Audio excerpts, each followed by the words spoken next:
We can bail out the banks. We can bail out corporate America, the airlines, all of these people. But we can't help the oldest occupation in history, where we came to this country as slaves, sharecroppers, survived the horrific laws of Jim Crow. And we're still here. We're still here fighting. And for the people that are watching this, I want them to know today that I'm going to die for them. Whether the government does it, we're just about ready to give up on the government doing the right thing for black farmers. An ADOS dude, there was an ADOS dude named Bill something, Bill the Icon. Bring all the dirty laundry. So I don't know what it's going to take. I think most black people who've been voting Democrat for the majority of their lives are starting to wake up to the benign neglect, the malicious indifference being displayed by the Democratic Party. Joe Biden rode to the White House on the back of black support, as have every Democratic president as far back as I can remember. I've been voting since 1992, when I pulled the lever for Bill Clinton, who then turned around and signed the crime bill in 1994 on the backs of black people. Fast forward 2022, and Joe Biden strikes another blow against black people as he withdraws support for black farmers. I have a press release from the National Black Farmers Association president, and this is really a tragedy. This is really a tragedy because there has been decades of neglect on behalf of black farmers by the U.S. government. The statement states that after fighting for debt relief for over 3 decades, Boyd was elated when the emergency relief for farmers of color was passed and signed into law by President Joe Biden last year in the American Rescue Plan Act of 2021. Boyd met with Biden during the South Carolina primaries to discuss the plight of black farmers, and it was agreed upon that Biden would address black farmer issues again. Last July 2021, Biden reaffirmed to Boyd he would have a FaceTime meeting with him to discuss the ongoing struggles and delay of America's black farmers getting the long sought after debt relief.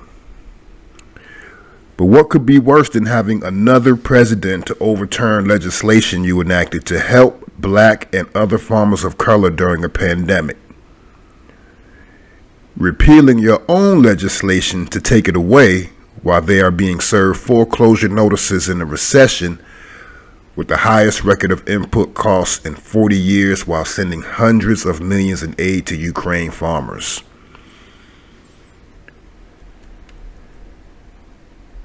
So yeah, you have John Boyd here, the president of the National Black Farmers Association, basically telling us that only thing worse than having another president overturn legislation that you enacted is having the president to repeal his own legislation and take it away during one of the worst financial crises in history, on the heels of a pandemic, of a global pandemic. And again, 10% inflation. I'm just going to say 10%. It could be higher.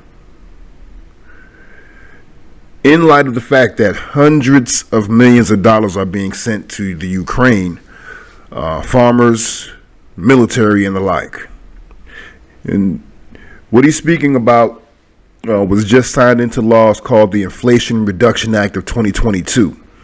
And Section 22008 of the Inflation Reduction Act of 2022 repeals the American Rescue Plan Act of 2021, Section 1005, which provided black, native, and other farmers of color debt relief.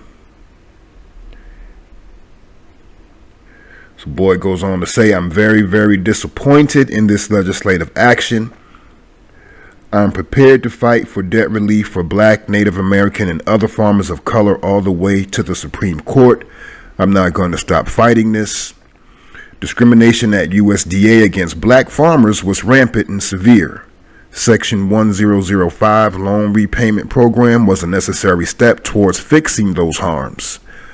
To acknowledge incorrect racism is not unconstitutional or racist.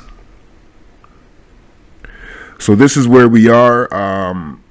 The so-called Inflation Reduction Act of 2022 basically did away with the farm loan assistance, section 22008 of the American Rescue Plan Act of 2021. So Joe Biden and the Democratic administration strike another blow at Black America, Black communities, Black families. And what it seems on my part, or what it seems to me, is a continued and sustained effort to gut Black America economically. We're fighting for reparations so that we could close the white-black racial wealth gap. And the government at the very same time is doing everything in its power to increase the wealth gap. Not only to increase the wealth gap, but to basically, again, gut the economic resources of the Black community. And, you know, we look back at the history of the situation surrounding the Black farmers, this bill in particular.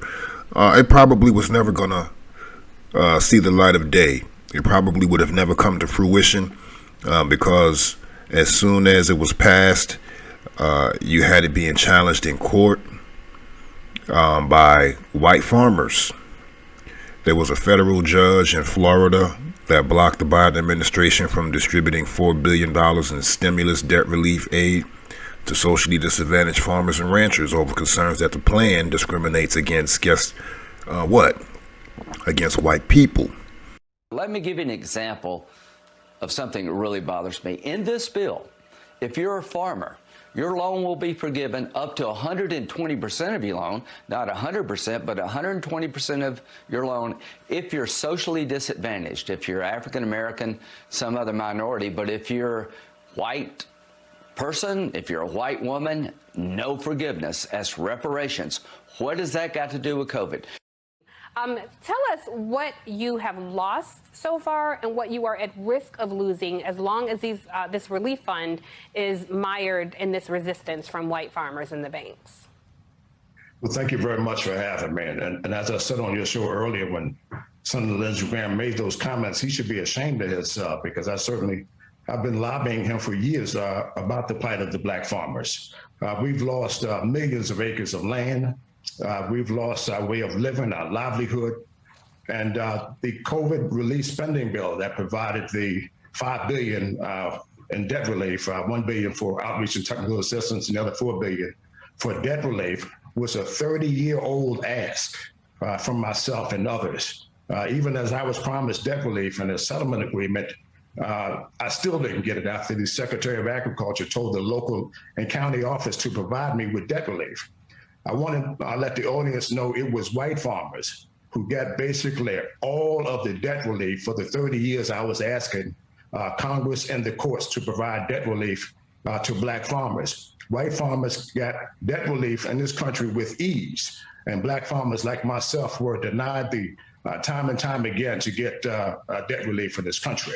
The stack has been stacked against us. We've been facing discrimination. As you noted, the banks who've been bailed out in this country were one of the very first to speak out against Black farmers getting debt relief in this country. So the government has failed us, the banks have failed us, and it's almost like 40 acres and a mule when we were promised these things. And every time there's a pot of money that's supposed to go to Black farmers or Black people in this country, we're told we have to wait.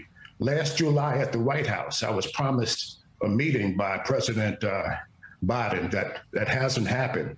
Since that time, we provided $50 billion in aid to Ukraine and other regions of the country, but we can't find a way to get the debt relief to Blacks and other farmers of color in a timely manner. There was a U.S. District Judge, Marcia Morales Howard, out of Jacksonville, who had issued an injunction against the plan back in 2021, saying a white farmer who sued the Department of Agriculture alleging bias is likely to succeed if the case goes to trial. So yeah, it's been mired in opposition since it came onto the floor, since it was signed into law.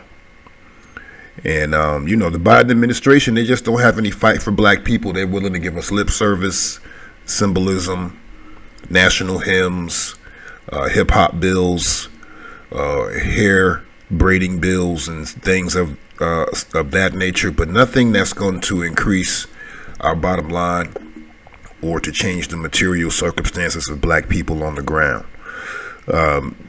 In short, they're not trying to put any money in black people's pockets. And so Howard, she wasn't the first judge. Actually, she was the second federal judge to block the plan in response to a lawsuit filed by a white farmer. There was a district judge in Milwaukee, William Griesbach, who issued a restraining order against it also back in 2021.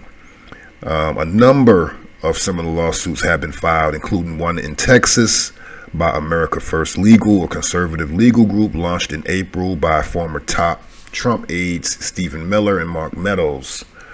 And this suit alleges that the Biden loan forgiveness plan violates the Civil Rights Act of 1964. Boy, now they're using our laws against us.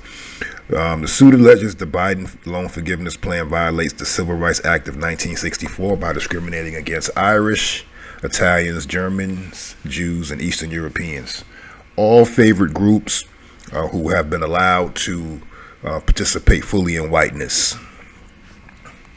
And the one group that hasn't been allowed to fully participate in whiteness is steady being trampled over. As soon as, and this isn't the first time, and it won't be the last time, as soon as a bill is passed that's going to benefit black people financially, here comes a lawsuit by either a white person, white Hispanic person, even an Asian person. And then you have these groups that pop up out of nowhere. Again, like, what's this? The America First Legal. And I believe sometimes these are coordinated efforts, planned opposition, controlled opposition. If a bill gets passed that's going to favor black people, there's always already a plan in place to get that bill challenged in court, lawsuits filed, protests mounted, and eventually that bill would be abandoned. Just much like the George Floyd Truth in Policing Act that never saw the light of day. So yeah, black folks, just understand this, that we have no friends. I'm going to continue to quote the noted scholar John Henrik Clarke. He said, "We have no friends." Neely Fuller Jr. says, "Until you understand white supremacy, what it is and what it does, everything else that you think you understand will only confuse you." You know what I mean? We have to get back to the bottom line. The bottom line is racism, white supremacy, and the avoidance of white genetic annihilation. That is the impetus for the sustained attacks upon the black community, the black family, the black man, woman, and child. So I'm going to leave this right here with you guys this morning. Hop down in the comment section. Let me know what you think. Do we really think the Democrats are going to do anything that benefits us materially, significantly, that's going to provide us with a vehicle for collective uplift? I do not believe so. If you have such hope, hop down in the comment section, smash like on this video, subscribe to the channel, and remember, what doesn't come out in the wash always comes out in the rinse.